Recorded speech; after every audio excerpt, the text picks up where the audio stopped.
উত্তরার milestone school and কলেজে প্রশিক্ষণ বিমান বিধ্বস্তের কারণে মৃতের সংখ্যা বেড়েই চলেছে।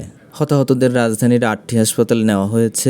বিমান বিধ্বস্ত হওয়ার ঘটনায় ২২ জন নিহত ও ১৭১ জন আহত হয়েছে। এর মধ্যে একজন রাত 10:30টার দিকে এবং অন্যজন রাত 12টার দিকে চিকিৎসাধীন অবস্থায় মারা গেছেন।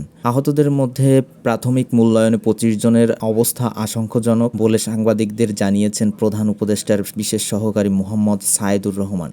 তিনি আরও জানান, নিহতদের মধ্যে 17টি শিশু রয়েছে এবং 7 জনের লাশ শনাক্ত করা যায়নি। তাদের পরিচয় শনাক্ত করতে ডিএনএ পরীক্ষা লাগবে।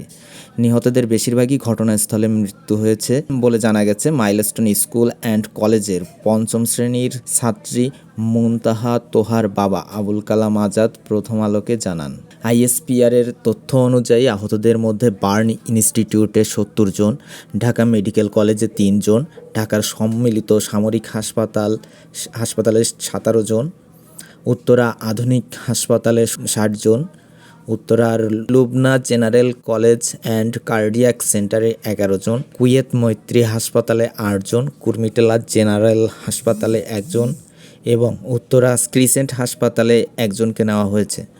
তবে পরে অনেকে চিকিৎসার প্রয়োজনে হাসপাতাল পরিবর্তন করেছেন বলে জানা গেছে। মাইলস্টোন স্কুল অ্যান্ড কলেজে বিমান বিধ্বস্ত হয়ে আহতদের বিনামূল্যে চিকিৎসা সেবা দেবে সরকার। স্বাস্থ্য ও পরিবার কল্যাণ মন্ত্রণালয়ের উপদেষ্টা নূরজাহান বেগম এক সংবাদ বিজ্ঞপ্তির মাধ্যমে জানিয়েছেন, সরকারি হাসপাতাল ছাড়াও সব বেসরকারি হাসপাতালকে সম্পূর্ণ বিনামূল্যে চিকিৎসা সেবা দেওয়ার জন্য নির্দেশনা দেওয়া হয়েছে।